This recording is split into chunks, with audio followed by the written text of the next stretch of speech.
बताने के लिए जा रहा हूँ वो, क्योंकि मैं वो विषय मतलब वो जो टीवी में दिखाता हूँ मैं नहीं ला रहा हूँ, दो तीन हफ्ता हो गया है, लेकिन फिर भी मैं आपको बारीकी से समझाने के लिए मैं कोशिश करूंगा। तो आज का विषय हम देखेंगे, विषय इस प्रकार रहता है जो कि आत्मिक घमंड। क्या है? आत्मिक घमंड के 3 खतरे हैं।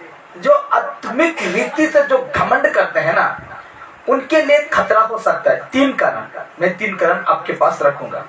वो ऐसा विषय है कि आज बहुत सारे क्या करते हैं कि मैं थोड़ा जान गया हूं। जिस प्रकार कहता है यूहन्ना, कहता है पहला यूहन्ना दूसरा यूहन्ना 2 उसका 9 कहता है, जो कोई मसीह की शिक्षा में आगे बढ़ जाता है और वो उस शिक्षा में बने नहीं रहता है, उनके पास यीशु नहीं है।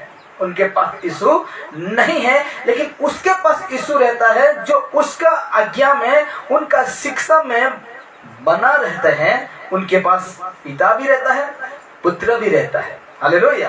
तो आज बहुत सारे लोग हैं क्योंकि आत्मिक घमंड दिखाते हैं, वो परमेश्वर को दिखाना है। घमंड हमको किसको दिखाना है?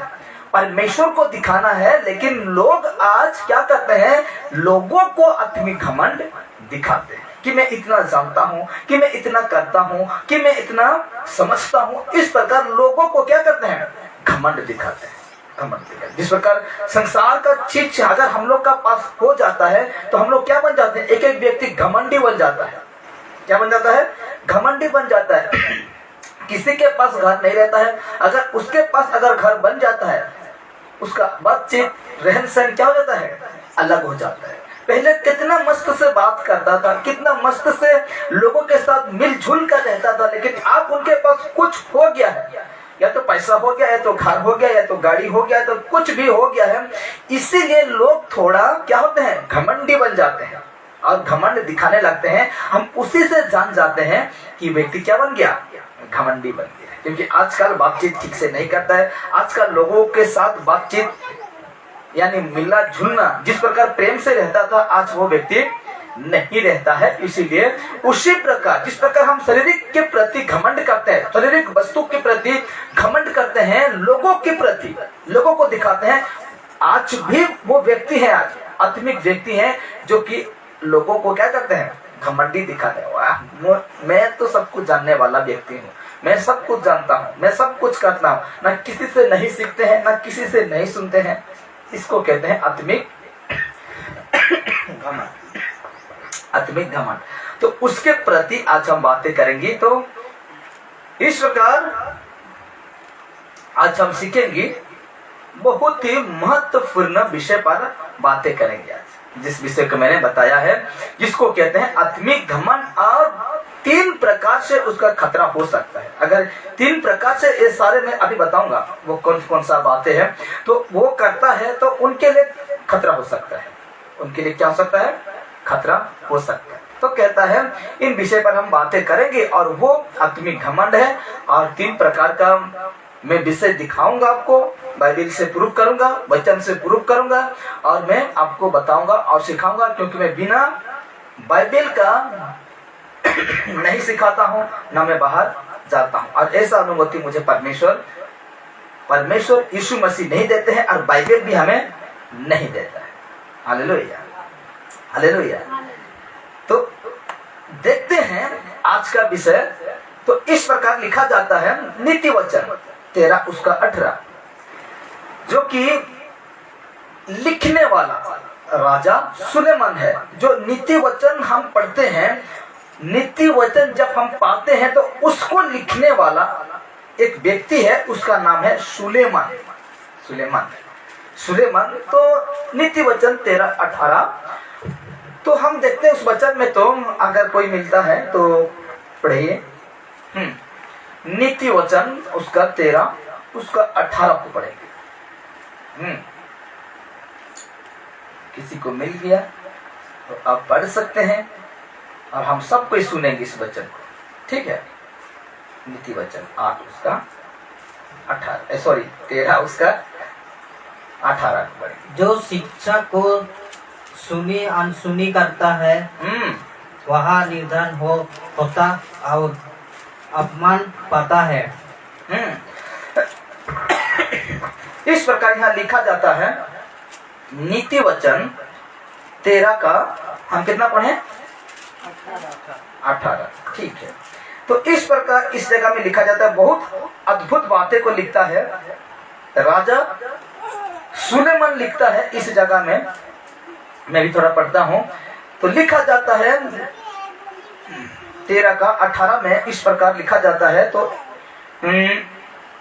हाँ, जो शिक्षा को सुनी अनसुनी करता वो निर्धन होता और अपमान पाता है। हालेलुया। क्या होता है? जो शिक्षा को सुनकर अनसुनी होता है, हाँ कि नहीं? तो आज हम शिक्षा क्या करते हैं? बाइबल का शिक्षा को क्या करते हैं? सुनते हैं। और अनसुनी का मतलब क्या है? अनसुनी यानी जो शिक्षा हमको जैसे हम सीखते हैं वैसे नहीं करते हैं, तो उसको हम क्या करते हैं? अनसुनी करते हैं, अनदिखा करते हैं। जिसको कहते हैं देख कर भी अनदिखा, सुन कर भी अनसुनी। तो इसमें राजा सुलेमान लिखता है कि जो शिक्षा को सुनी अनसुनी करता वो निर्धन होता और अपमान पाता है। सचमुच अपमान पाएंगे, सचमुच हम लज्जित होंगे। बाइबल हमें क्या सिखाता है? भजन संहिता लिखने वाला दाऊद राजा क्या लिखता है? जो आकरण विश्वास घाती है वे क्या होंगी? लज्जित होंगी। जिसको कहते हैं दिखावा का विश्वास, वो क्या हो जाएगा? एक दिन लज्जित हो जाएगा। थोड़ा हो गया है, क्या करें? तो कहता है अपमान पाता है, परंतु जो डांट को मानता, परंतु जो डांट वाला डांट है ना, जो हम डांटते हैं, मतलब अच्छा गाली, बुरा गाली नहीं, अच्छा गाली भी होता है कि नहीं? कोई बुरा गाली देता है, लेकिन हम किसको बचाना चाहते हैं तो हम उसको डांटते हैं। कैसे डांटते हैं? बेटा तुम उस रास्ता में तुम ना जा। वो भी थोड़ा बेस थोड़ा हम लोग का क्या होता है? चेंज होता है। क्या बेटा तुम कैसे करते हैं? तो ऐसे हम डांट लगाते हैं। लेकिन आज बुरा गाली भी डांटते हैं, उसको मैं नहीं कह रहा हूं। लेकिन वचन कहता है परंतु जो डांट को मानता उसकी महिमा होती है। Hallelujah, hallelujah. जो परमेश्वर का डांट को मानता है, परमेश्वर क्या बुरा गाली दे सकते हैं? परमेश्वर का मुंह में बुरा बातें निकलता है? कभी नहीं। इसे तो कहते हैं परमेश्वर इतना पवित्र है, इतना पवित्र है, इतना पवित्र है कि हम देखते ही मर जाएंगे। इसको हम देखते ही क्या हो जाएंगे? मर जाएंगे। हालेलुया। इसलिए जो शिक्षा को सुनकर अनसुनी होते हैं, नहीं करते हैं, वो व्यक्ति अपमानित हो जाएगा। आज हम परमेश्वर को जाने हैं कितना साल तक? 10 साल तक। आज हम यीशु को जाने हैं कितना साल तक? 20 साल तक। हम 30 साल तक यीशु को जानते हैं, लेकिन उसका शिक्षा को सुनकर नहीं, मतलब सुनकर अनसुनी होते हैं। और एक दिन वही करेंगे जो अनसुनी करता है, एक दिन वही करेगा जिसको कहते हैं पाप, वही करेगा। अनसुनी अगर करते हैं तो वही करेंगे जिसको कहते हैं क्या? पाप को करेंगे, एक दिन पाप को करेंगे। इसलिए नीति वचन लिखने वाला सुलेमान राजा कहता है जो शिक्षा को सुनकर अनसुनी करता है वे अपमानित होगा, लेकिन जो उसको डांट को मानता है, परमेश्वर का डांट को मानता है, उसका महिमा होती है। हालेलुया, उसका महिमा होती है। इसलिए विनाश से पहले, गर्भ और ठोकर खाने से पहले घमंड होता है। हालेलुया। तो इस बातों को हमको क्या करना है? जानना है। इस बातों को आज हमको सीखना है, जो कि 3 तरीका में नहीं बताया हूं अभी तक, मैं बताऊंगा। तो देखिए आत्मिक घमंड क्या है, अभी थोड़ा इसमें कुछ बातें करेंगे। आत्मिक घमंड क्या है? देखिए आत्मिक घमंड इस प्रकार मैंने बनाकर लेकर आया हूं आपके पास। आत्मिक घमंड मुंह से आने वाली दुर्गंध के समान है। समझ रहे ना? किसी किसी का मुंह महकता है, इंसान का बदबू, दुर्गंध होता है। बातचीत करने से वो दूसरा व्यक्ति क्या करता है? उसके दुर्गंध सेंट जो है ना महकता है और सूंघ के हम जान सकते हैं कैसा लगता होगा। तो इस प्रकार लिखा जाता है कि इसको थोड़ा लगा देते हैं, उसके बाद हम बात करेंगे।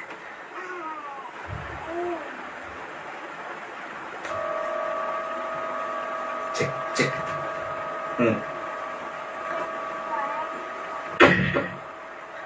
देखिए, तो इस प्रकार लिखा जाता है। एक सेकंड,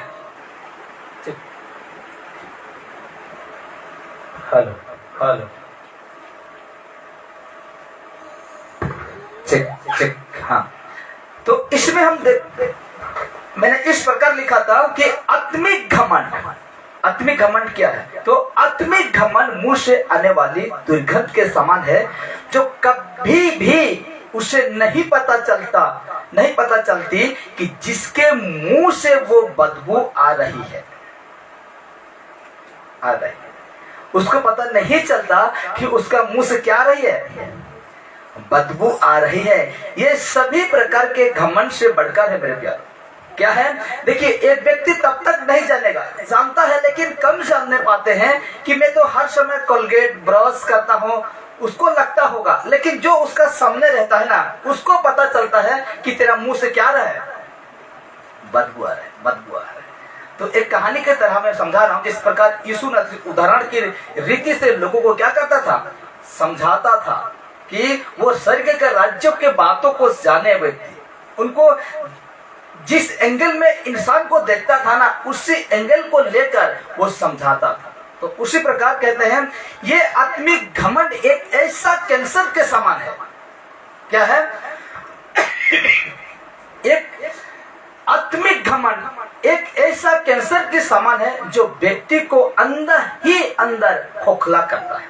जानते हैं ना, जिस व्यक्ति को कैंसर होता है ना, उसको क्या करता है, वो घाव क्या करता है, अंदर ही अंदर क्या कर जाता है, खोखला करते जाता है, मरते जाता है। ये शरीर को खत्म करना ही काम है उसका। कैंसर का क्या है, इंसान को खत्म कर देना ही काम है उसका। इसीलिए कहता है ये एक जो आत्मिक घमंड एक कैंसर की समान है, जो व्यक्ति को अंदर ही अंदर खोखला करता है और उसके विवेक को, मतलब बुद्धि को, व्यवहारिक बुद्धि को खा जाती है। व्यवहारिक बुद्धि को क्या करती है, खा जाती है। और देखिए उसके नीचे मैंने लिखा, इस प्रकार लिखा जाता है, और हम जल्दी से जाएंगे ना, तो इस प्रकार लिखा जाता है, ऐसा व्यक्ति ये समझता है मैं बिल्कुल ठीक है। क्या कहता है, मैं बिल्कुल ठीक है और आत्मिक रीति से उन्नति कर रहा हूं। अब मुझे किसी से कुछ भी सीखने की कोई आवश्यकता नहीं है। अरे मैं तो सब कुछ जानता हूं, मैं क्यों जाऊंगा चर्च? अरे मैं तो सब कुछ पहले से जान चुका हूं, मैं क्यों जाऊं चर्च, क्यों जाऊं?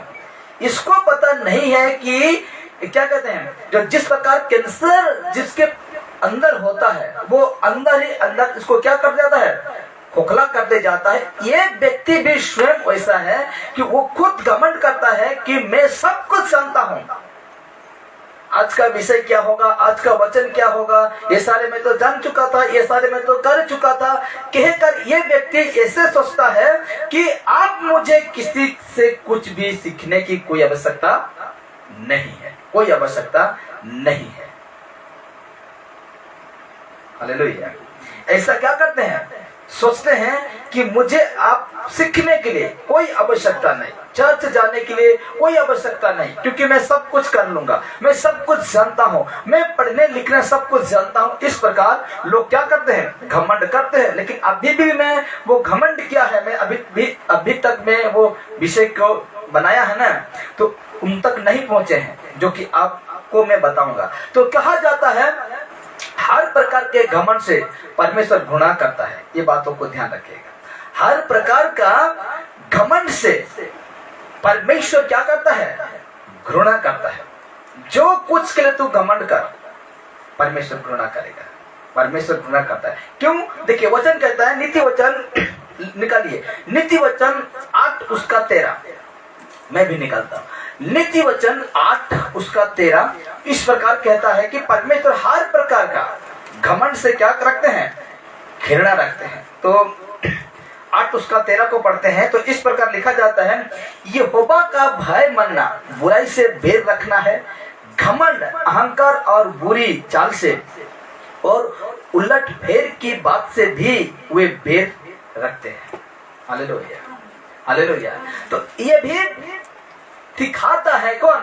सुलेमान कहता है कि ऐसे सारे विषय में तुम घमंड करते हो तो परमेश्वर आपके ऊपर क्या रखते हैं? घृणा रखते हैं, घृणा रखते हैं। इसलिए कहता है ये घमंड ही था जिसने एक तेजमय स्वर्गदूत को शैतान बना दिया। उसका जीवन में घमंड ही था कि एक स्वर्गदूत जो तेजमय चमकने वाला स्वर्गदूत को क्या बना दिया? शैतान बना दिया।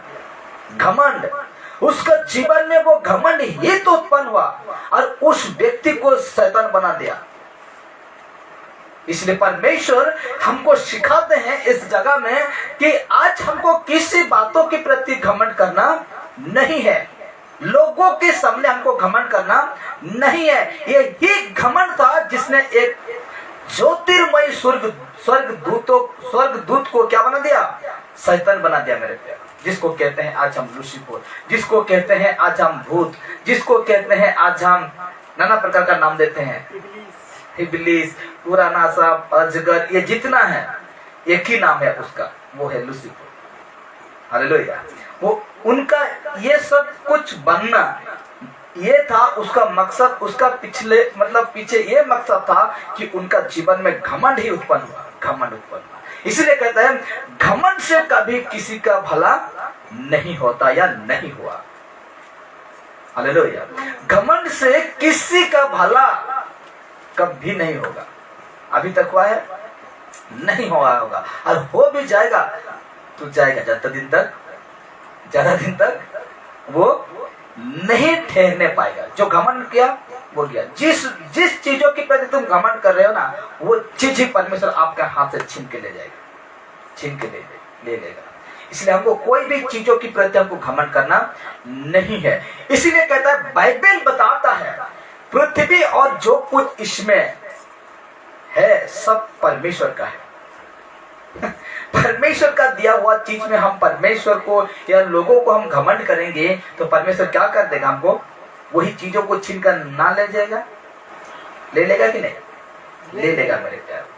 इसीलिए कहता है कि परमेश्वर इस पृथ्वी और सब कुछ बनाया, जितने हम देखते हैं इन सारे वस्तु, इन सारे चीजों को परमेश्वर ही बनाया है। इसलिए हमको कोई घमंड करने के लिए नहीं है मेरे प्यारों। इसलिए देखिए, लेकिन एक आत्मिक घमंडी व्यक्ति कई बार अपने वरदानों, अपने पद और अपने ज्ञान पर इतना घमंड करने लगते हैं कि वो ये भूल जाते हैं कि उसके पास जो कुछ भी है वो परमेश्वर की ओर से दिया गया है।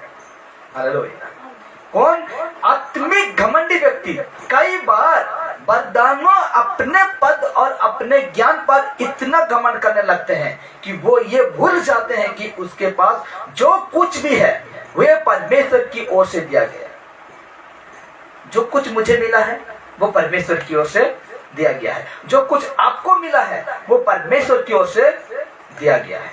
इसलिए इतना घमंड मत करना। आज जो कोई भी है जो कि आज हमें देखते हैं, मैं देखता हूं, लोग अभी देखते होंगे कि वो व्यक्ति कैसा घमंडी रहते हैं। परमेश्वर का लोग कैसा घमंडी रहते हैं, जो कि मैं सब कुछ जानता हूं, मैं सब कुछ कर सकता हूं, मैं प्रार्थना में इतना समर्थी, इतना मैं सब कुछ कर सकता हूं। उनका बातचीत, उनका रहन सहन देखना कि वो बदल जाते हैं। जैसे रहना चाहिए। परमेश्वर क्या कहा? मैं प्रेम हूं, तुम प्रेम कर, मैं जिस प्रकार तुम्हें सिखाया है उसी प्रकार तुम करना। लेकिन आज लोग वैसा नहीं करते हैं और वो घमंडी बन जाते हैं और ये भूल जाते हैं कि जो कुछ भी मुझे मिला है ये परमेश्वर का दिया हुआ है। Hallelujah, hallelujah. इसीलिए कहता है कि हमें समझना है। क्या करना है? समझना है। हम मसीह के सेवक और परमेश्वर के भेदों का क्या है? भंडारी है। क्या है? परमेश्वर और मसीह का भेदों का क्या है? भंडारी है, मालिक नहीं है हम। क्या है हम? परमेश्वर और मसीह यानी प्रभु यीशु का भेदों को खोलना या भेद बताने का भंडारी हो सकते बनाते हैं। भंडारी का मतलब क्या कहते हैं? जिसको जिसके पास क्या, हम क्या करते हैं? भंडार घर बनाते हैं, रखने के लिए क्या बनाते हैं? जिसको कहते हैं स्टॉक रखने वाला, क्या रूम कहते हैं उसको? Store room. हाँ, स्टोर। तो भंडारी जब बनाते हैं हम, हाँ कि नहीं? जब हम भंडारी हैं, किसका भंडारी है? परमेश्वर का और मसीह का भेदों का क्या है? भंडारी है, मालिक नहीं है। हम मालिक है? मालिक नहीं। हमको भंडारी है, तो भंडारी के तरह ही हमको क्या करना है? रहना है। भंडारी का मतलब बाल काटने वाला भंडारी को मैं नहीं कहना। जिसके पास ज्यादा रहता है ना, क्या कहते हैं उसको? बहुत है, उसको नहीं कहते हैं। तो उनका जो परमेश्वर हमको देते हैं, तो हम उसका भंडारी हैं, लेकिन मालिक नहीं है। इसीलिए बाइबल कहता है, पहला कुरिन्थी 4:1 निकाल के पढ़िए। जितना वचन मैं कहूंगा आपको पढ़ना ही होगा। कहते हैं पहला कुरिन्थी 4:1 में इस प्रकार लिखा जाता है। हाँ, पढ़िए। पहला कुरिन्थी 4:1 मिल गया किसी को? आप पढ़ सकते हैं। पहला कुरिन्थी 4:1।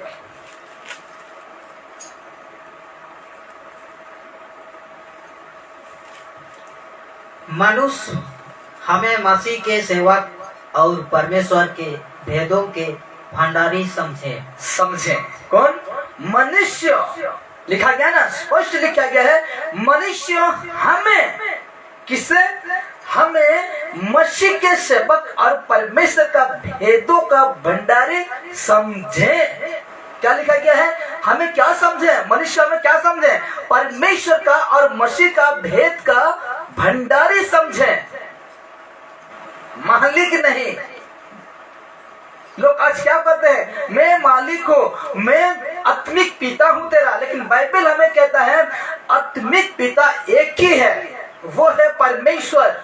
इसीलिए कहते हैं, इसमें पौलुस स्पष्ट लिखता है और कहता है, कुरिन्थी के पहला पत्री लिखता है, फर्स्ट पत्री लिखता है कुरिन्थी कलीसिया को, और कहता है मनुष्य हमें मसीह के सेवक और परमेश्वर के भेदों का भंडारी समझे। लास्ट में क्या लिखा गया? हमको समझे, जो कि हम लोग का चल चरित्र में दिखना चाहिए। मसीह का भंडारी जैसा चल चरित्र में हमको दिखना चाहिए कि ये तो परमेश्वर का वचन को जानता है। हम इस व्यक्ति से परमेश्वर का वचन हम कुछ सीख सकते हैं। हालेलुया। ऐसा हमको वो समझे और ऐसा हमको बनना है। और बाइबल कहता है ये सेवा भी हमें उसी की दया से मिली है। जिस सेवा हम कर रहे हैं ना, उसका सेवा भी आज परमेश्वर की ओर से मिली है। और दूसरा कुरिन्थी 4:1 सबको पढ़ना होगा आपको। तो कहा जाता है, दूसरा कुरिन्थी 4:1 में इस प्रकार लिखा जाता है। देखिए, मैं पढ़ता हूं, मुझे मिल गया। इसीलिए देखिए, इसीलिए जब हम पर ऐसी दया हुई कि हमें ये सेवा मिली, तो हम अब ना छोड़ते। हालेलुया। अभी वही पड़ेगा। हाँ, 4:1 दूसरा कुरिन्थी 4:1 में। हाँ, इसलिए जब हम पर ऐसी दया हुई कि हमें यह सेवा मिली। क्या हुई? हम पर ऐसी दया हुई कि हम पर परमेश्वर का क्या मिली? सेवा करने के लिए मिली। वो समय मिला, आज हमें परमेश्वर का सेवा करने के लिए आज हमको समय मिला। तो आगे बढ़िए। तो हम हियाब नहीं छोड़ते। हम हियाब नहीं छोड़ते। क्यों छोड़ेंगे? हम लोग के ऊपर दया हुआ, हम लोग के ऊपर अनुग्रह हुआ और परमेश्वर ने हमें सेवा दिया, तो हम हियाब नहीं छोड़ते, नहीं छोड़ेंगे भी। हम नहीं भी छोड़ेंगे। ये सेवा करने के लिए आज हम नहीं भी छोड़ेंगे, क्योंकि हमको ये परमेश्वर की ओर से मिला है। किसी मनुष्य नहीं थोप दिया, कोई महान पुरुष नहीं थोप दिया, क्योंकि ये सेवा परमेश्वर की ओर से मिली है और हम नहीं छोड़ेंगे। नहीं, मरते दम तक हमको ये सेवा करना है। मरते दम तक हमको परमेश्वर का पीछे चलना है। मेरे प्यारे, परमेश्वर का पीछे चलना है। परमेश्वर का पीछे चलना है। तो देखिए परमेश्वर को, देखिए परमेश्वर की कैसे व्यक्ति को अच्छा कहते हैं। परमेश्वर को नम्र और दीन हृदय वाला व्यक्ति पसंद है। कैसे व्यक्ति को? नम्र और दीन हृदय वाला व्यक्ति पसंद है। ऐसे व्यक्ति को परमेश्वर उचित समय में बढ़ाता है और शिरोमणि बनाता है, श्रेष्ठ बनाता है। Hallelujah, hallelujah. परमेश्वर को सेवा के लिए कैसे व्यक्ति चाहिए? नम्र व्यक्ति। कैसे व्यक्ति? नम्र व्यक्ति। क्योंकि यीशु खुद कहा, मुझसे सीखो, मैं मन में क्या हूं? नम्र हूं। हालेलुया। इसलिए कहता है परमेश्वर को नम्र और दीन हृदय वाला व्यक्ति पसंद है। ऐसे व्यक्ति को परमेश्वर उचित समय में बढ़ाता है। कहां बढ़ाता है? आत्मिक रास्ता में बढ़ाता है और शिरोमणि बनाता है। शिरोमणि का मतलब श्रेष्ठ बनाता, मुख्य बनाता है। उस व्यक्ति को मुख्य बनाता है। हालेलुया। मुख्य बनाता है। उस व्यक्ति को क्या बनाता है? मुख्य व्यक्ति बनाता है। अब आते हैं बाइबल में आत्मिक घमंड के कुछ उदाहरण में दे रहा हूं, ठीक है। उसके बाद मैं 3 कारण बताऊंगा और हम समाप्त करेंगे। बाइबल में आत्मिक घमंड के उदाहरण हमें कहां मिलता है, मैं आपको अभी कनेक्ट करूंगा। बाइबल में एक व्यक्ति था जो आत्मिक घमंड बहुत करता था और परमेश्वर की दृष्टि में जीरो बन गया, और जो जीरो था वो हीरो बन गया। परमेश्वर की दृष्टि में जो जीरो था वो हीरो बन गया और जो हीरो था वो जीरो बन गया, क्योंकि उसका आत्मिक घमंड लोगों को दिखा रहा था, परमेश्वर को नहीं, लोगों को दिखा रहा। इसीलिए देखिए लूका रचित सुसमाचार और उसका 18 से 9 से 14 तक। लूका रचित सुसमाचार, हाँ सुसमाचार 18 का 9 से 14 तक प्रभु यीशु मसीह ने आत्मिक घमंड पर एक दृष्टांत सुनाया, उदाहरण सुनाया कि एक बार 2 व्यक्ति मंदिर में प्रार्थना करने गए। 2 व्यक्ति, कितना व्यक्ति? मंदिर में 2 व्यक्ति प्रार्थना करने गए, जिसमें एक फरीसी था और दूसरा चुंगी लेने वाला, मतलब टैक्स वसूल करने वाला, टिकट कटने वाला। बाजार जाते हैं ना, जब हम बाजार में साग सब्जी जो कुछ भी रखते हैं बेचने के लिए, वो आकर आपको क्या कटेगा? टैक्स कटेगा। उसको कहते हैं चुंगी लेने वाला। हाँ, चुंगी लेने वाला, टैक्स कटने वाला। देखिए लूका रचित सुसमाचार 18 उसका 9 उसके 14 तक हम पाते हैं कि 2 व्यक्ति क्या करने जाते हैं? मंदिर में प्रार्थना करने जाते हैं। एक था फरीसी। फरीसी किसको कहते हैं? जो कि ज्ञानी दिखाते हैं, जो कि हम सब कुछ जानते हैं, फरीसी शास्त्री लोग। इस प्रकार वो व्यक्ति था। और एक था चुंगी लेने वाला, पापी था। क्या था? पापी था, जो टैक्स वसूल करने वाला, टैक्स कटने वाला, जो बाजार में कटने वाला, टिकट कटने वाला, चुंगी लेने वाला। तो वो व्यक्ति था। और एक व्यक्ति फरीसी शास्त्री, जो जिसको कहते हैं धर्म गुरु, धर्म शास्त्र जो बनते हैं, वो था। और एक था पापी व्यक्ति। ये दोनों व्यक्ति प्रार्थना करने मंदिर में गए। उस समय मंदिर जाते थे, यरूशलेम में मंदिर जाते थे, जहाँ की सुलेमान बनाया। उस मंदिर में प्रार्थना के लिए, परमेश्वर का वचन को चर्चा करने के लिए एकत्रित होते थे, जिस प्रकार आज हम यहाँ एकत्रित हुए हैं। तो उसी प्रकार 2 व्यक्ति जाते हैं। एक था चुंगी लेने वाला, पापी था, और दूसरा था जिसको धार्मिक कहलाने वाला, मैं धार्मिक हूँ, मैं सब कुछ जानने वाला, वो व्यक्ति। 2 व्यक्ति जाते हैं मंदिर में। तो क्या होता है देखिए, अब मैं रेफरेंस दिया हूं, उसको घर में पढ़ लेना, ठीक है। तो कहा जाता है फरीसी खड़ा होकर अपने मन में यूं प्रार्थना करने लगा। फरीसी जिसको मैं धार्मिक, मैं पहले से क्रिश्चियन वाला व्यक्ति, हाँ कि नहीं? लोग आज क्या कहते हैं? मैं पहले से क्रिश्चियन हूँ, मैं क्या कर, मैं चालीसिया मानता हूँ, मैं नबीना जाता हूँ, मैं ना जाने क्या क्या है उसका, ठीक है। कैथोलिक में क्या क्या आता है, तो बहुत सारे विषय है। शुक्रवार का दिन में फास्टिंग होता है, गुड फ्राइडे, काय फ्राइडे जो भी कहते हैं, वो वाला व्यक्ति था एक। और एक था पापी नादान व्यक्ति था, पाप करने वाला व्यक्ति था। ये व्यक्ति दोनों जाकर प्रार्थना जहाँ होता था, जो मंदिर में वहां जाकर खड़े होकर प्रार्थना करते थे, उस जगह में 2 व्यक्ति गए और ये व्यक्ति जो 40 लेंथ जिसको कहते हैं, वो सारे सब कुछ पालन करने वाला व्यक्ति भी गया। तो फरीसी खड़ा होकर अपने मन में यूं प्रार्थना करने लगा कि हे परमेश्वर, मैं तेरा धन्यवाद करता हूँ कि मैं और मनुष्य के जैसे अंधेर करने वाला और अन्यायी और व्यभिचार मैं नहीं हूँ। प्रार्थना देखिए, ये व्यक्ति कैसे प्रार्थना कर रहे हैं। और इस विषय को लूका के सुसमाचार 18 उसका 9 से 14 में पाएंगे, जिस विषय को मैं बता रहा हूँ।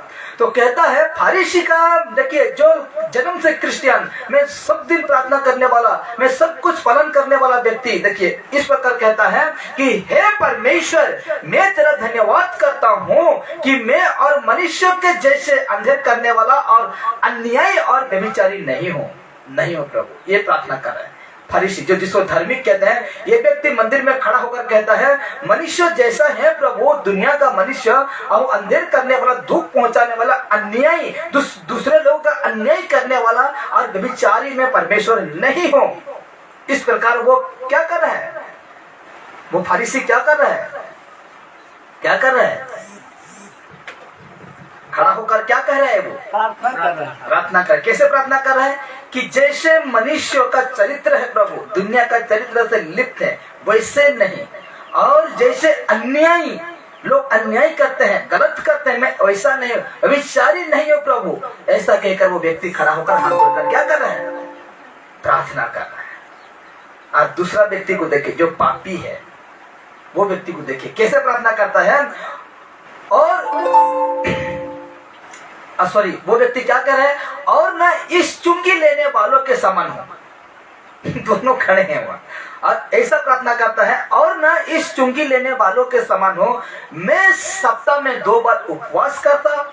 ये है फरीसी व्यक्ति, क्रिश्चियन व्यक्ति, जिसको कहते हैं आज का डेट में, और तब का डेट में क्रिश्चियन कहते हैं। तो कहते हैं, ये कहता है कि मैं इस जो मंदिर में जो व्यक्ति खड़ा है चुंगी लेने वाला, उसके समान में नहीं हूं। मैं सप्ताह में 2 बार उपवास करता प्रभु, मैं सप्ताह में 2 बार उपवास, जिसको कहते हैं फास्टिंग करता। मैं अपनी सब कमाई का 10वां अंश भी देता हूं। प्रार्थना को देखिए, इसका प्रार्थना क्या कह रहा है, सप्ताह में 2 बार प्रभु मैं क्या करता हूं, उपवास करता हूं, और मैं सब कमाई का 10वां अंश भी देता हूं प्रभु। और ऐसा प्रार्थना कौन कर रहा है, फरीसी कर रहा है, जो चुंगी लेने वाला वो खड़ा है। और ऐसा तो मैं नहीं हूं प्रभु, बिल्कुल। कैसे कह रहा है, ये चुंगी लेने वाला का जैसा मैं नहीं, मैं तो 2 बार उपवास करता हूँ फास्टिंग में, चाहे शुक्रवार हो चाहे मंगलवार हो, जैसे भी हो, लेकिन 2 बार मैं क्या करता हूँ, उपवास, भूखा रहता हूँ परमेश्वर तेरे लिए। और मेरा कमाई का 10वां अंश जो है, मैं उसको भी क्या करता हूँ, मैं तुझे देता हूँ। प्रार्थना कर रहा है। ऐसा प्रार्थना था उसका, किसका, फारूसी, जिसको कहते हैं मैं धार्मिक हूँ, वो ऐसा प्रार्थना किया। अब आता है वो व्यक्ति जो है चुंगी लेने वाला, जो कि पापी व्यक्ति है। देखिए, परंतु चुंगी लेने वाला ने दूर खड़े होकर, कौन, टैक्स कटने वाला, बाजार में टैक्स काटो या जहीं कहीं भी टैक्स काटने वाला व्यक्ति दूर खड़े होकर स्वर्ग की ओर आंख उठाना भी ना चाहा, वो ऊपर की ओर वो आंख उठाना ही ना चाहा, वरन अपनी छाती पीट कर कहा, क्या कहा, हे परमेश्वर, मुझ पापी पर दया कर। Hallelujah, hallelujah, hallelujah. ये व्यक्ति प्रार्थना करता है कि मुझ पापी पर परमेश्वर क्या कर, दया कर। और कहता है, देखिए, और इस रीति से ये व्यक्ति धर्मी ठहरा गया। किसका दृष्टि में, परमेश्वर के दृष्टि में। लेकिन जो सप्ताह में 2 बार फास्टिंग रखने वाला, जो 10वां अंश देने वाला, कमाई का 10वां अंश देने वाला, जो कि अन्याय नहीं करने वाला, मनुष्य के चरित्र के संग नहीं चलने वाला व्यक्ति, न कि जो फरीसी जो अपने आप को धार्मिक ठहराने की ये बतलाने की कोशिश कर रहा था, वो व्यक्ति परमेश्वर के दृष्टि में क्या ठहरा? निकम्मा ठहरा। हालेलुया, निकम्मा ठहरा। इसीलिए देखिए मेरे प्यारो, आज हम क्या करते हैं? मैं सब कुछ जानता हूं, इसीलिए बाइबल कहता है जो पहले है वो पिछला क्या जाएगा, और जो पीछे है वो क्या क्या जाएगा? आगे क्या जाएगा।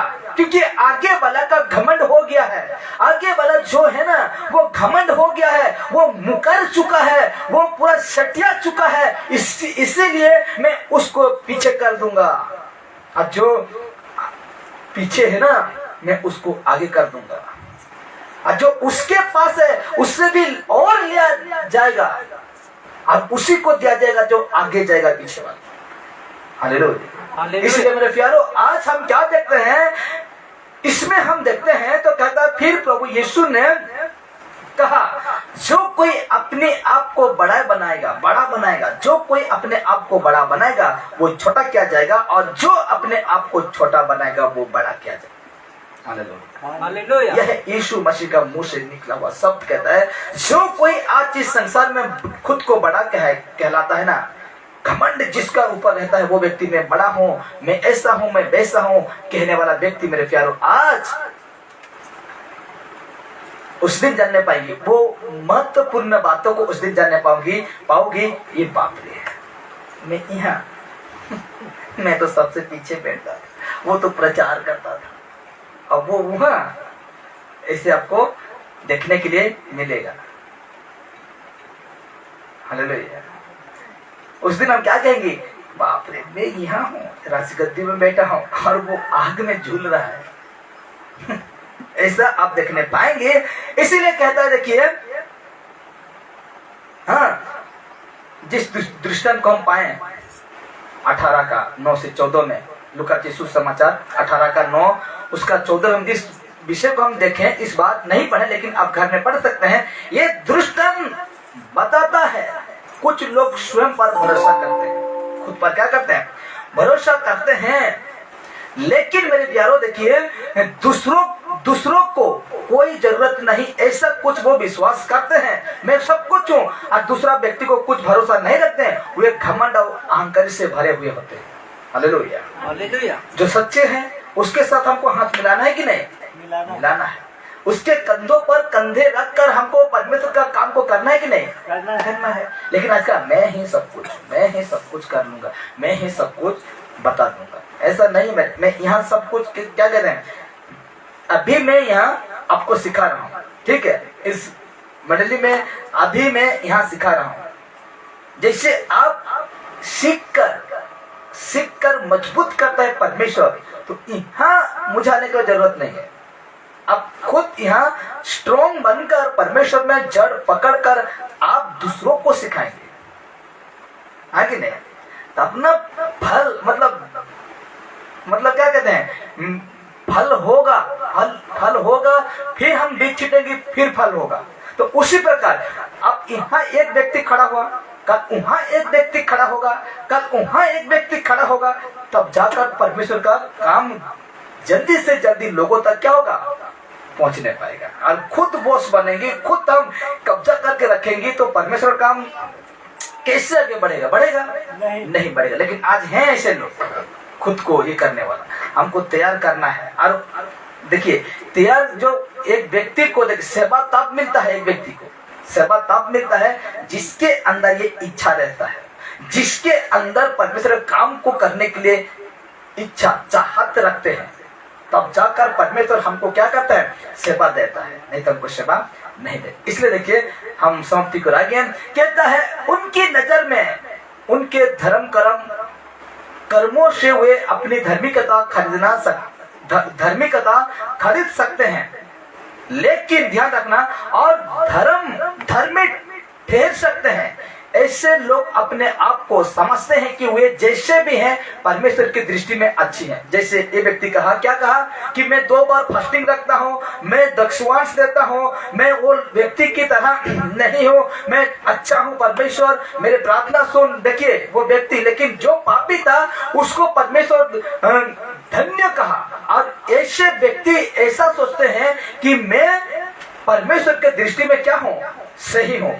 अच्छा हूं। इसलिए परमेश्वर का वचन कहता है, दूसरा कुरिन्थी 13:5 में कहता है, खुद को जांच लो, अपना मसीह जीवन को क्या कर लो, जांच लो, जांच लो। इसलिए कहता है परमेश्वर, उन व्यक्ति की तरह तुम ना निकलो जो कि एक दिन तुझे नरक में वो परमेश्वर क्या कर देगा, फेंक देगा। अभी आते हैं आत्मिक घमंड के 3 खतरे क्या है, मैं अभी बताता हूं। आत्मिक घमंड के 3 खतरा क्या है मैं बताता हूं। देखिए, पहला है आत्मिक घमंडी व्यक्ति मूर्खतापूर्ण निर्णय लेना लगता है। हालेलुया। इसको क्या कहते हैं, मूर्खता पहले क्या करने लगता है, निर्णय लेना लगता है। सबक पास्टर, अच्छा ठीक है, एक घर में अगर हम क्या करने जा रहे हैं, परमेश्वर का कुछ काम को करने के लिए जा रहे हैं, तो हम कलीसिया में इंसान मतलब सदस्य हैं, तो हमको क्या करना चाहिए, सलाह मत, है ना, ग्रुप में मीटिंग होना चाहिए। क्या होना चाहिए कि आज परमेश्वर के लिए हम ये काम को करने के लिए जा रहे हैं, ऐसा करना चाहिए। लेकिन जो घमंडी है ना, जो ज्यादा दिखावा करता है ना, वो ऐसा नहीं करेगा। इसीलिए पहला राजा पहला राजा 12:3-18 उसमें एक बातें लिखा गया है। पहला राजा 3:12 में आप पढ़ सकते हैं घर में जाकर, तो मैं आपको बता दे रहा हूं क्योंकि थोड़ा जल्दी जाएंगे।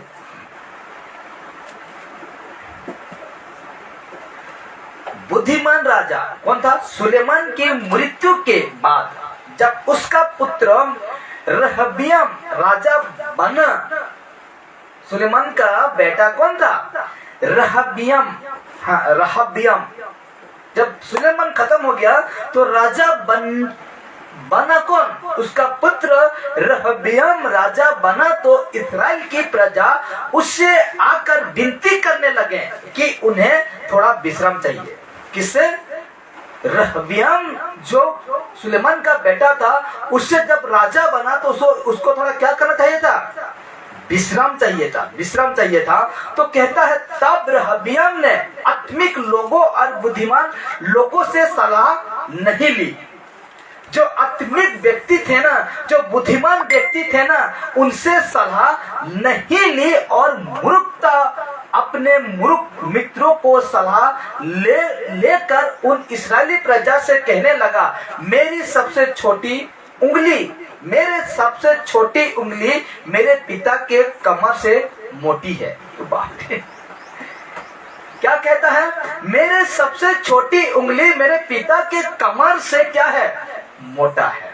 और उसका पिता कौन था, सुलेमान राजा था। और सुलेमान का बेटा का नाम था क्या नाम था, रहबियम। रहबियम। तो ये व्यक्ति जब राजा बना तो उनका जो विश्राम लेना था, तो वो व्यक्ति बुद्धिमान व्यक्ति लोगों से, आत्मिक व्यक्ति लोगों से सलाह न लेकर अपना जो मूर्ख जो दोस्त थे उससे सलाह लेकर, उससे मतलब बातचीत करके, देखिए उससे बातचीत करके कहता है, मेरे पिता ने यदि तुम्हें कोढ़ों से मारा था। देखिए क्या कह रहा है, यदि मेरे पिता ने तुम्हें कोढ़ों से मारा था तो मैं तुम्हें बिच्छुओं के द्वारा तड़ना दूंगा। क्या कह रहा है ये, मेरा पिता अगर, उसका प्रजा को कह रहा है, मेरे पिता अगर तुमको कोड़ा लगाया था, उसमें मारा था, तो मैं तुम्हें बिच्छुओं के द्वारा तड़ना दूंगा। बिच्छू बहुत होगा, उसमें तुम्हें फेंक दूंगा। उसका कहने का मतलब क्या है, एक उधर बिच्छू थी बात, तुम कह रहे फिकी देवी, कहते सब बिच्छू मार जाएंगे ना, बूटे मार सो ही नहीं पा रहा, बोले थे बिच्छू। तो कैसे मतलब से वो कह रहे तुम्हें बिच्छुओं के द्वारा तड़ना दूंगा। और इस आत्मिक घमंड के मूर्खता के कारण उसका राज्य उसे छीन लिया गया। अगर इसको पढ़ेंगे तो हम पा जाएंगे। पहला क्या था, देखिए, आत्मिक व्यक्ति अपने आप निर्णय कभी नहीं लेगा, सलाह लेगा, अच्छे लोगों के साथ, अपना ग्रुप के साथ सलाह लेकर वो काम करेगा। लेकिन ये राजा जब बनता है, ये व्यक्ति तो आत्मिक व्यक्ति जो थे उनसे सलाह ना लेकर वो उसका जो राज्य उसे छीन लिया गया, वो राजा का पद उससे क्या किया गया, छीन लिया गया। ये है आत्मिक घमंड। हालेलुया। हमको ऐसा घमंड करना नहीं है पहला। अब दूसरा है, देखिए मैं अब दूसरा को सिखा रहा हूं। अब दूसरा है क्या, देखिए, आत्मिक घमंडी व्यक्ति किसी से कुछ नहीं सीखता। आत्मिक घमंडी व्यक्ति किसी से कुछ नहीं सीखता। हमको सीखना है कहां से? बाइबल से। हमको सीखना है किससे? जो खरी प्रचारक है, जो परमेश्वर का सच्चा प्रचारक है, उससे हमको क्या करना है? सीखना है।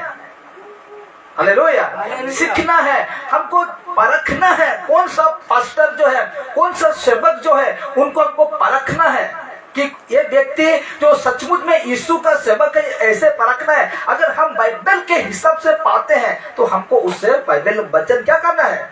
सीखना है। यीशु का शिक्षा को उनसे, उनका मुंह के जरिए हमको क्या करना है? सीखना है। और भला बात यह है, अगर परमेश्वर हमको सिखाता है तो भी बढ़िया बात है, लेकिन आपको अगर उस व्यक्ति से सीख मिल रहा है, आत्मिक खुराक मिल रहा है, तो आपको क्या करना है? सीखना है। लेकिन कुछ घमंडी आत्मिक व्यक्ति हैं, किसी से कुछ सीखने के लिए कोई दरकार नहीं कहते हैं। किसी से कुछ सीखने के लिए कुछ दरकार नहीं है, क्योंकि मैं सब कुछ जानता हूं, सब कुछ करता हूं, सब कुछ मैं वो करता हूं। ऐसा एक गलती मत करिए। हालेलुया। मैं क्या कह रहा हूं? जो खरी प्रचारक है, जो उसका बाइबल के साथ आप मैच कर रहे हैं, जिस प्रकार पौलुस को मैच करते थे वो व्यक्ति, और उसको सुने कि नहीं, वो व्यक्ति लोग सुने, उसको बाइबल से मैच हुआ और कहे कि ये व्यक्ति ठीक कह रहा है, इसका हमको क्या करना पड़ेगा? सुनना पड़ेगा। और सुन रहे थे, तो हमको भी ऐसा करना है। तो कहता है दूसरा पॉइंट क्या है? आत्मिक घमंडी व्यक्ति किसी से कुछ नहीं सीखता। और रेफरेंस है फर्स्ट तिमोथी 6 उसका 4 से 5 में लिखा जाता है। और मैं पढ़ रहा हूं, और देखिए, वो अभिमानी हो गया और कुछ नहीं जानता। इसको घर में पढ़ना, मैं थोड़ा थोड़ा पढ़ रहा हूं, ठीक है। वो अभिमानी हो गया और कुछ नहीं जानता, वरन उसे विवाद और शब्दों पर तर्क करने का रोग है, जिनसे डाह और झगड़े और निंदा की बातें और बुरी बुरी संदेह और उन मनुष्यों में व्यर्थ रगड़े झगड़े उत्पन्न होते हैं, जिनकी बुद्धि बिगड़ गई है और वे सत्य से विहीन हो गए। Hallelujah, hallelujah. वे सत्य से क्या हो गए हैं? विहीन, यानी सत्य से वो बिखर गए, सत्य से वो दूर हो गए हैं। ऐसे व्यक्ति किसी से नहीं सीखते हैं। ऐसे व्यक्ति किसी का जो आत्मिक है, वो जो आत्मिक बातें को सुनना नहीं चाहते हैं, वो खुद अपना रीति से, वो खुद अपना तरीका से कलीसिया को चलाते हैं और कलीसिया को सिखाते हैं। हालेलुया। ये है आत्मिक घमंड। दूसरा था आत्मिक घमंडी व्यक्ति किसी से कुछ नहीं सीखता, किसी से कुछ नहीं सीखता। जो गलत है हमको सीखना भी नहीं है। सीखेंगे? जो गलत है उससे हमको कुछ सीखना है नहीं, सीखना भी नहीं है, सीखना भी नहीं है। हालेलुया। जो गलत है उससे हमको कुछ बोल दी जाएगा।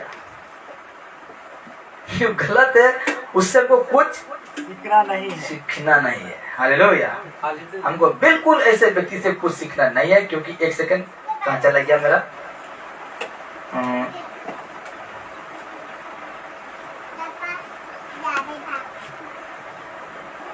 एक सेकंड, क्योंकि मेरा जो बनाए थे लास्ट वाला वो कहाँ चला गया, थोड़ा ढूंढने दीजिए, उसके बाद समाप्त करेंगे, ठीक है? उसके बाद हम समाप्त करेंगे।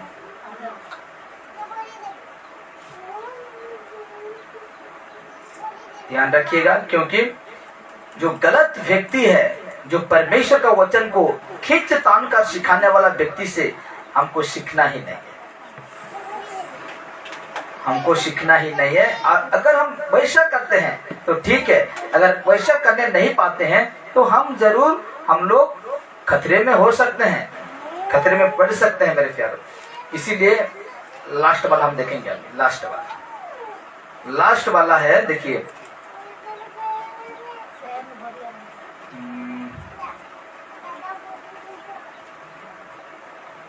ये मिल गया।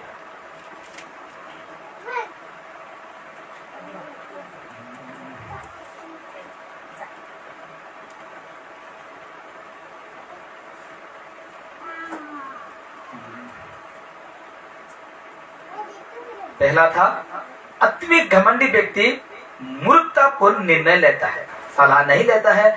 दूसरा था आत्मिक घमंडी व्यक्ति किसी से कुछ नहीं सीखता, किसी से कुछ नहीं। और तीसरा है, देखिए तीसरा यह है आत्मिक घमंडी व्यक्ति नाश हो जाता है। क्या हो जाता है? खत्म हो जाता है।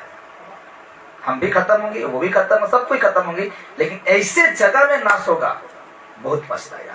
इसीलिए कहता है आत्मिक घमंडी व्यक्ति नाश हो जाता है। और मैं रेफरेंस आपको दे रहा हूं, यशायाह नबी 2:12। यशायाह नबी 2:12 में इस प्रकार लिखा जाता है, देखो ये मैं पढ़ रहा हूं। क्योंकि सेनाओं के यहोवा का दिन सब घमंडियों और ऊंचे गर्दन वालों पर और उन्नति से फूलने वालों पर आएगा, उन्नति से फूलने वालों पर आएगा और वे झुकाए जाएंगे। क्या क्या जाएंगे? ऐसे व्यक्ति क्या क्या जाएंगे? झुकाए जाएंगे। नीति वचन 13:13 कहता है, जो वचन को तुच्छ जानता वो नाश हो जाता है। क्या कहा? जो वचन को तुच्छ जानता वो नाश हो जाता है, परंतु आज्ञा के डरबियों को अच्छा फल मिलता है। Hallelujah, hallelujah. क्या मिलता है? आज्ञाओं के डरबियों को अच्छा फल मिलता है। रिपीट करता हूं, देखिए तीसरा था क्या? आत्मिक घमंडी व्यक्ति नाश हो जाता है। रेफरेंस कहाँ है? यशायाह नबी और 12 में कहता है, क्योंकि सेनाओं का यहोवा का दिन सब घमंडियों और ऊंचे गर्दन वालों पर और उन्नति से फूलने वालों पर आएगा और वे झुकाए जाएंगे, झुकाए जाएंगे। और नीति वचन 13:13 कहता है, जो वचन को तुच्छ जानता है वो यीशु को तुच्छ जानता है। जो वचन को तुच्छ जानता वो नाश हो जाता है, परंतु आज्ञा के डरबियों को अच्छा फल मिलता है। हालेलुया, अच्छा फल मिलता है। हालेलुया। जो आज्ञा के हिसाब चलता है उसको क्या मिलता है? अच्छा फल मिलता है। Hallelujah, hallelujah. फल तो तब पाएंगे जब परमेश्वर के काम को मन से करेंगे। हालेलुया। तो आज हम यही बातों को सीखें। तो आज हमको क्या करना है?